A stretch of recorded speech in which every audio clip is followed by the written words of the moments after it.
여러분, 우리가 주님을 따라가는 삶을 사는 것이 오늘날 우리는 그렇게 위험하진 않죠. 그러나 얼마 전만 해도 우리도 그죠? 6.25와 일제시대 또 지금도 우리의 동족인 북한에 있는 우리 동포들은 예수 믿으면 바로 격리 수용, 인간 이하의 대우를 받고 지금도 그렇게 고난을 당하고 살아가고 있는 게 현실이죠. 예수 믿는 것이 그렇게 이게 그냥 적당히 교회 다녔어야 될 문제가 아니고 예수를 믿느냐 안 믿느냐는 생명을 걸어야 될 만한 가치가 있느냐 없느냐 그런 수준의 것이라는 것을 여러분 깊이 생각하셔야 됩니다. 예수님께 내 생명을 다 드리면서 신앙생활을 할 것이냐 아니면 예수님을 나의 어떤 이익의 통로로 사용하면서 교회 신앙생활을 할 거냐 잘 생각하셔야 됩니다. 오늘 우리가 읽은 본문 보면 그냥 예수님이 지혜로운 대답으로 여러 어려움을 헤쳐나갔네 이렇게 생각할 수도 있어요. 그러나 실제로 그런 문제가 아니에요. 이것은 생명을 다투는 문제였습니다. 여러분, 오늘 우리가 읽은 본문 가운데 보면 바리새인과 헤롯 당이 사람을 보냈다 이렇게 얘기합니다.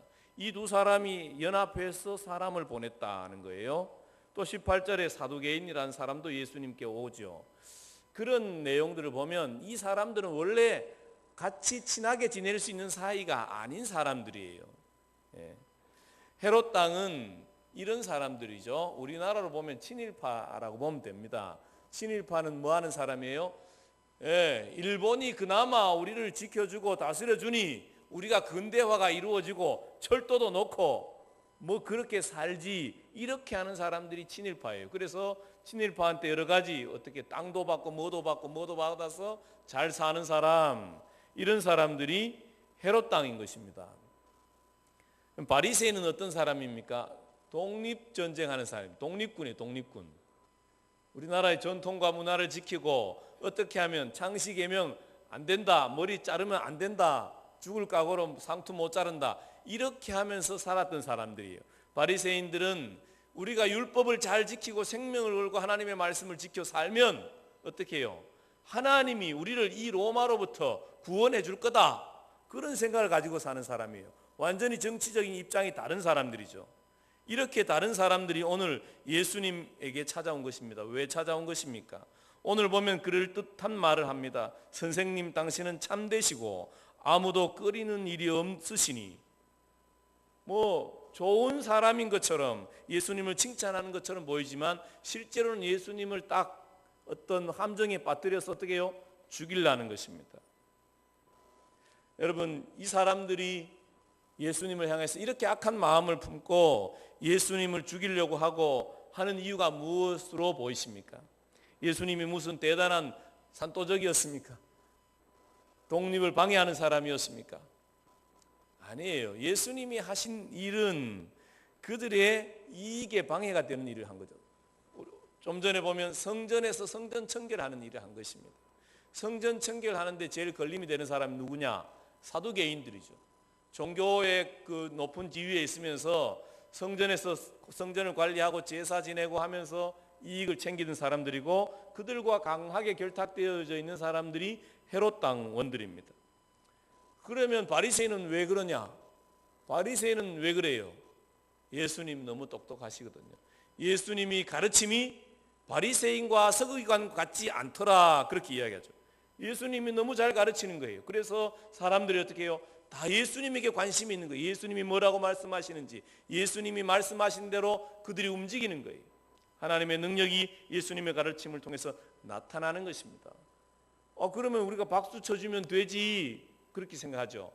여러분 너무 착해서 그래요. 바리새인은 왜 안 되느냐? 지금까지 자기들이 그들의 존경과 사랑을 받았다 이거예요.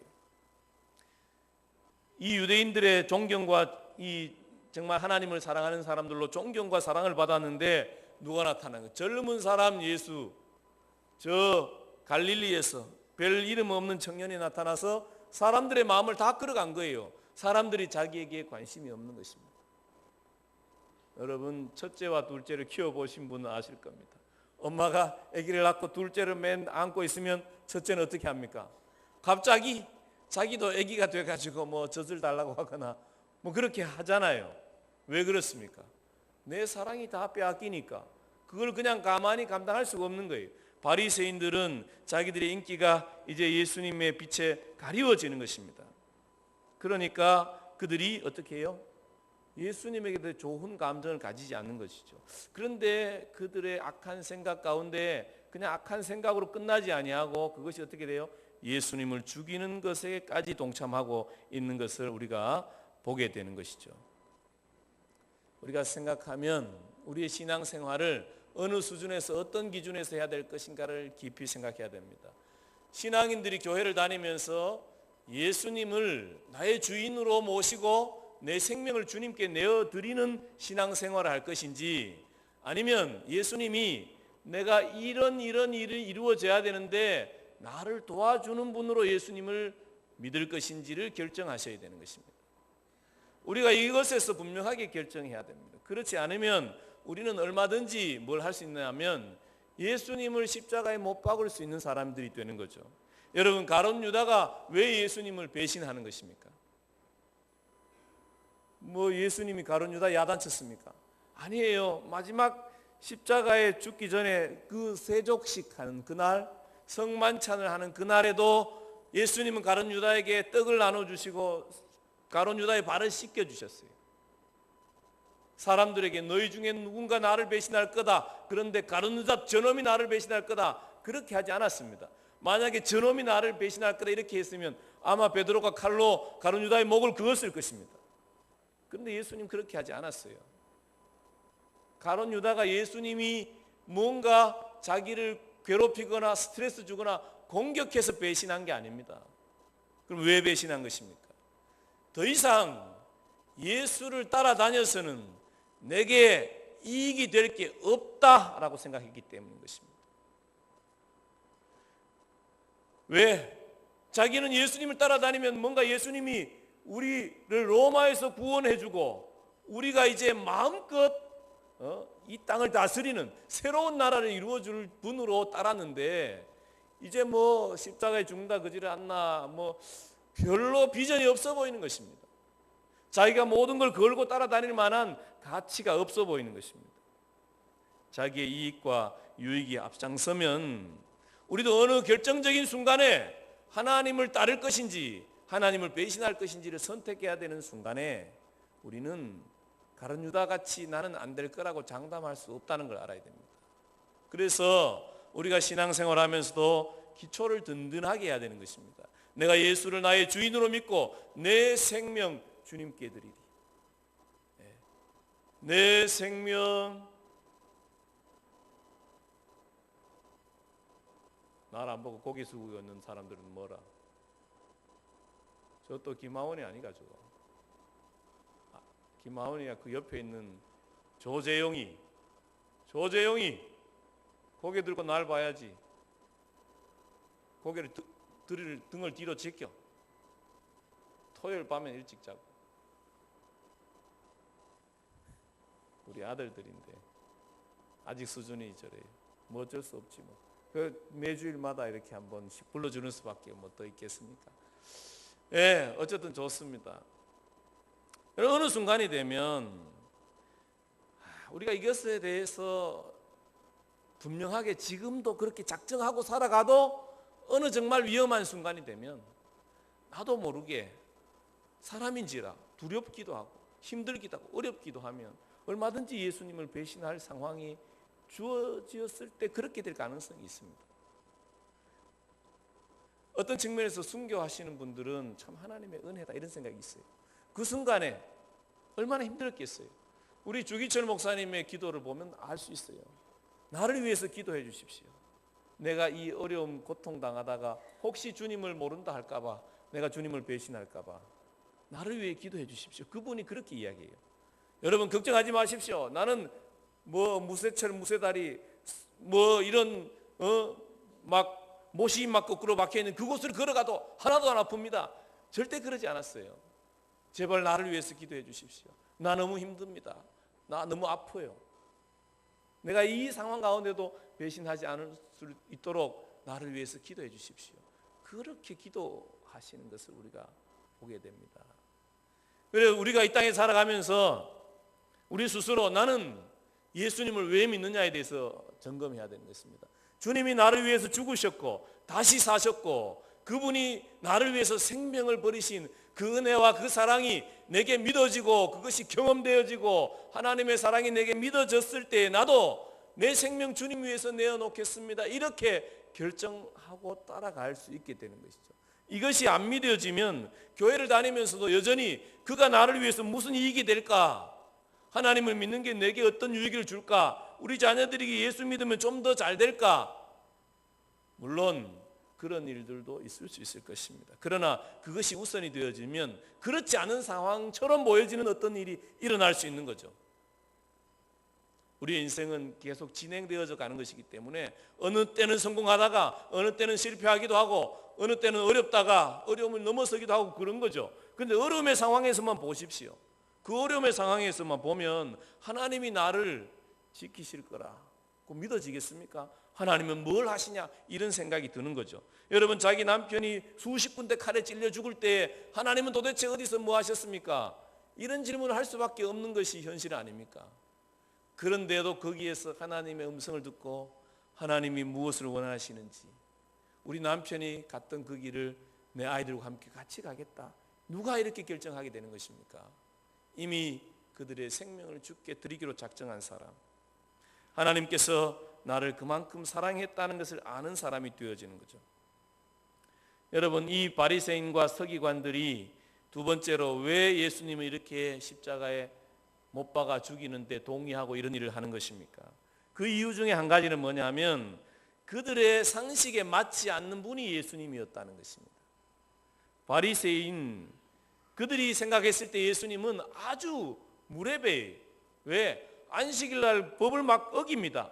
심지어 안식일 날 바리새인들이 봤을 때 병을 고치면 안 돼요. 왜? 다른 날이 많이 있는데 왜 꼭 그날 고쳐야 되느냐? 바리새인의 말도 맞기는 맞아요. 그렇지 않아요? 아니 날이 세배했는데 말이지 왜 그날 하필 예수님은 행하는 것입니까? 예수님은 사실은 어떤 측면에서는 의도적이었을 수도 있어요. 더 중요한 것이 있다는 것이죠. 율법을 지키는 이유가 뭐냐? 율법보다 더 중요한 것은 생명이라는 것을 주님이 말씀하시고 싶은 거예요. 바리새인들에게. 어쨌든 간에 그죠? 예수님은 바리새인이 봤을 때 율법을 안 지키는 거예요. 그리고 심지어 자기를 하나님의 아들이라고 그러고 하나님과 동등되게 여기는 것을 봤을 때 이거 진짜 그냥 놔두기 어려운 거죠. 그래서 이들이 연합해서 예수님에게 질문을 합니다. 뭐라고 그래요? 예수님, 당신은 상당히 훌륭한 분 같은데 세금을 내야 됩니까? 안 내야 됩니까? 이렇게 질문하죠. 이 질문이 우리 그렇게 대단히 위험한 질문이 아닌 것처럼 보여집니다. 그러나 이 당시의 유대 사회를 조금 이해하면 아주 심각한 어떤 대답을 하든지 심각한 문제를 일으킬 수 있는 질문이라는 걸 알아야 됩니다. 왜 그렇습니까? 만약에 세금을 내지 말라 그러면 누가 가만히 있지 않겠습니까? 로마 군인 헤롯 땅이 가만히 있을 수 없는 거예요. 왜? 세금을 안 낸다는 건 반역을 하는 거죠. 오늘날도 세금을 안 내보십시오. 다 국가에서 어떤 제재가 오게 돼 있잖아요. 당신은 더 하죠.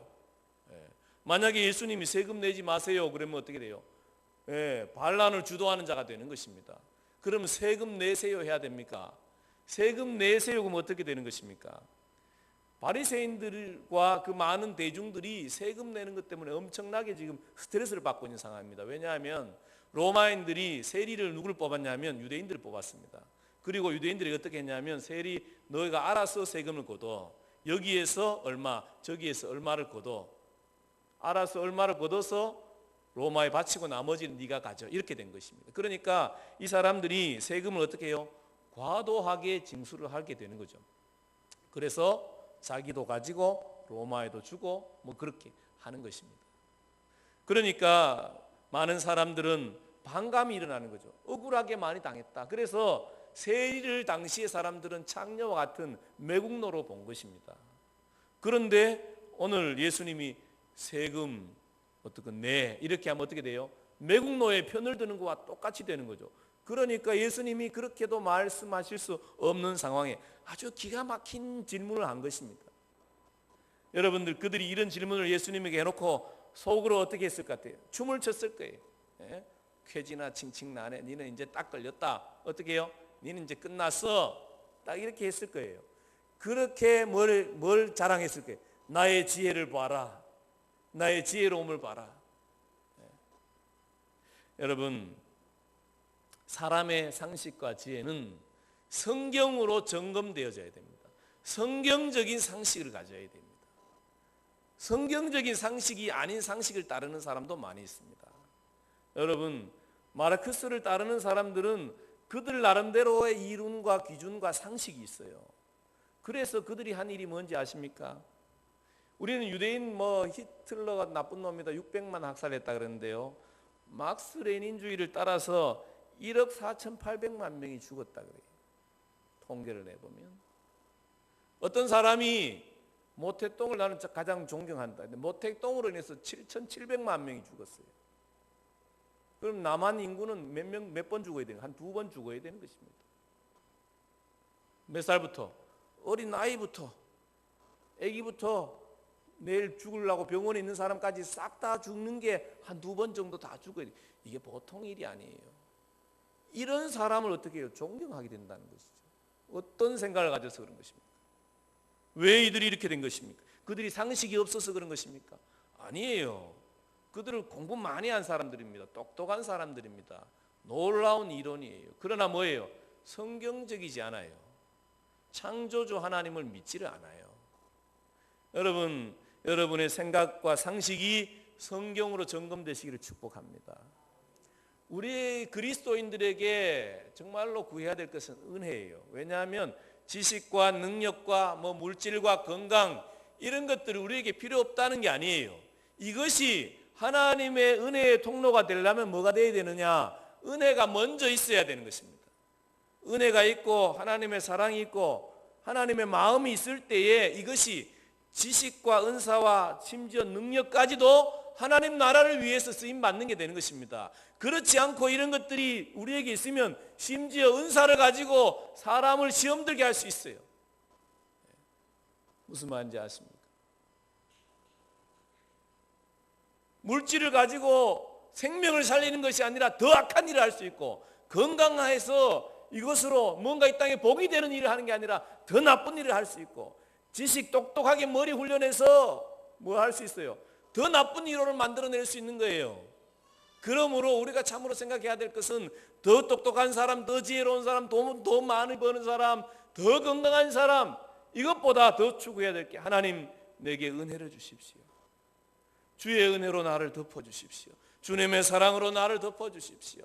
하나님이 주신 은혜와 사랑으로 하나님이 주신 것으로 주님 나라 위해서 쓰고 싶습니다. 주님 생명을 살리는 일에, 주님의 영광 돌리는 일에 내가 쓰임받고 싶습니다. 이런 사람이 되어야지 않겠습니까? 여러분, 이 사람들이 만약에 눈이 열려서 하나님 앞에 갔다면 어떻게 됐을까요?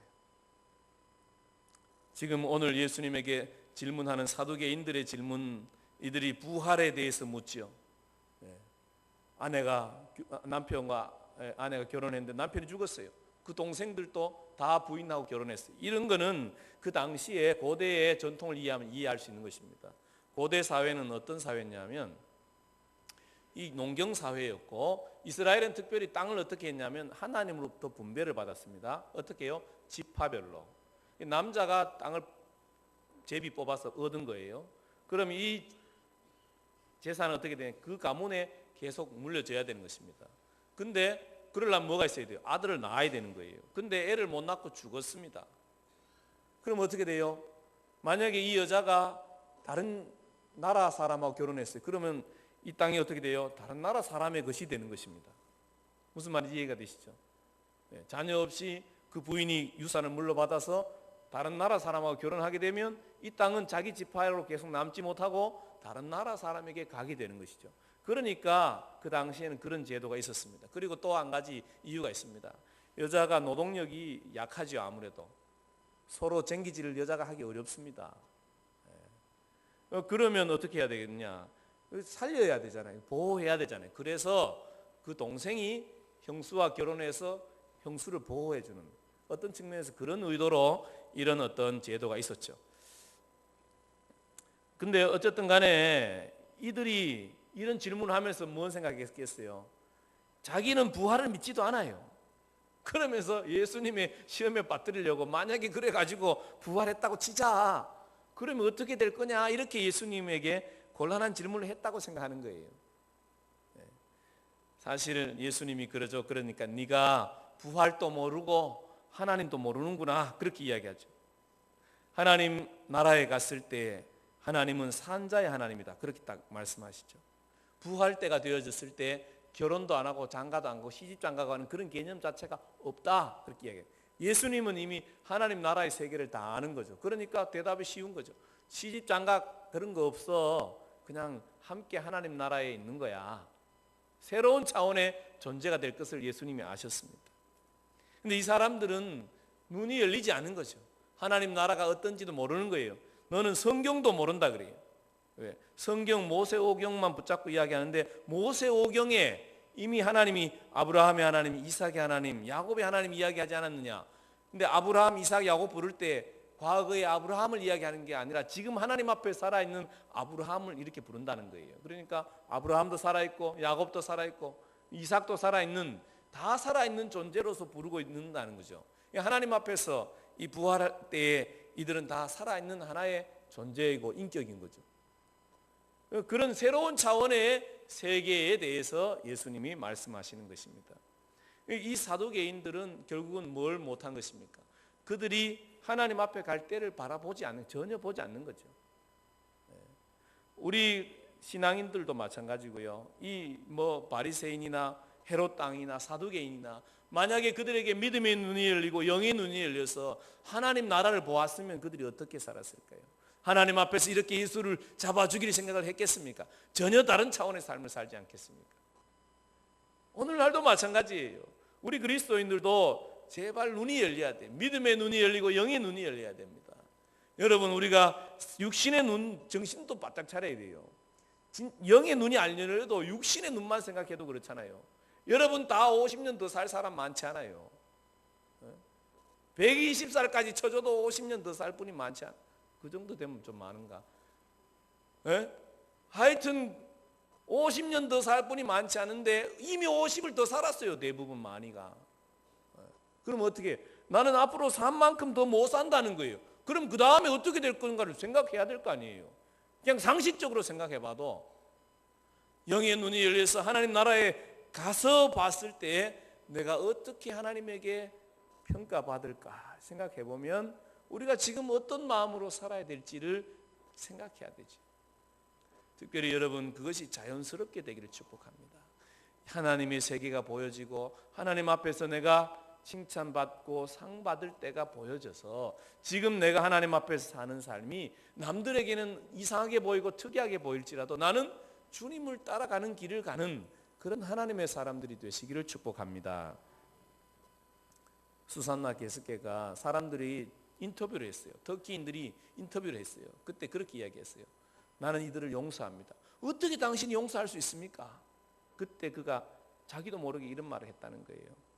나는 그들이 하는 일을 알지 못하기 때문에 용서합니다. 예수님이 그렇게 십자가상에 아버지 저들이 하는 일을 알지 못합니다. 하나님께서 참 정말 혼란하고 두렵고 어렵고 어떻게 결정해야 될지 그 모르는 그 상황 가운데서 주님의 뜻을 구하고 주님의 음성을 구할 때 예수님처럼 살 수 있도록 도와주는 모습을 봅니다. 우리가 이 땅 가운데 살면서 어떤 삶을 살아갈 것입니까? 여러분 선명하게 결정하십시오. 나는 주님을 따르리라. 따라하십시오. 나는 주님을 따르리라. 여러분 주님을 따르려면 이익보다 하나님 중심의 신앙이 돼야 됩니다. 주님을 따르려면 우리가 세상적인 상식을 넘어서 성경이 나의 상식이 돼야 됩니다. 우리가 주님을 정말 따라가려면 우리 눈이 열려서 하나님 나라가 확 보여지면 쉬워요. 그렇죠? 뭐 이런 것에 연연하겠습니까? 주님이 기뻐하는 걸 선택할 수 있겠죠. 하나님에게 우리가 이 시간 같이 한번 기도하면 좋겠습니다. 하나님, 주님 나에게 주님의 은혜를 베풀어 주십시오. 우리 다 같이 일어나셔서 주 선한 능력으로 안으시네. 이것도 독일인이 지은 찬양인데요, 독일 루터가 지은 찬양입니다. 정말 힘들고 어려운 상황 가운데서도 주님을 따라 살기로 작정하면서 그가 찬양했던 이 노래 시인데요, 우리 같이 찬양하고 하나님, 나도 주님을 따라 살 수 있게 도와주십시오. 같이 기도하면 좋겠습니다.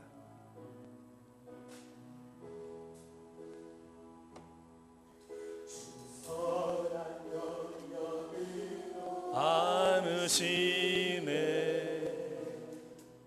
그 크신 팔로 날 드시네.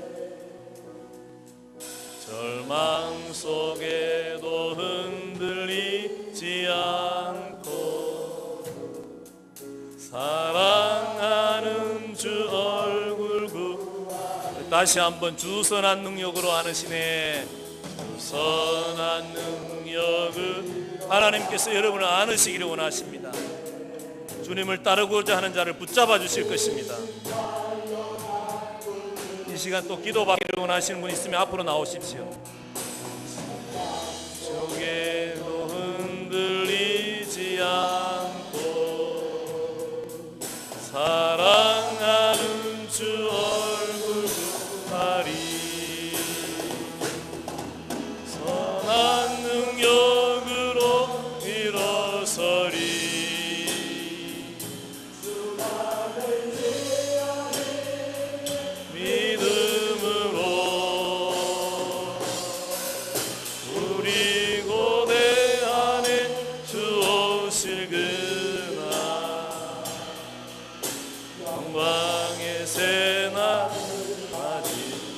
선한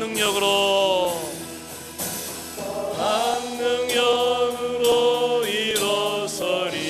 주님, 우리에게 새 은혜를 주십시오. 주님을 따를 수 있는 새로운 은혜를 주십시오.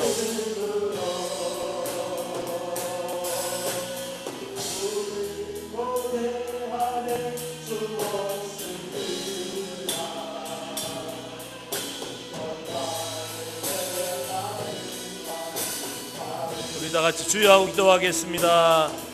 주여.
하나님 아버지, 저희들 주님을 알고 따를 수 있는 자리에 이르게 하신 은혜를 감사드립니다.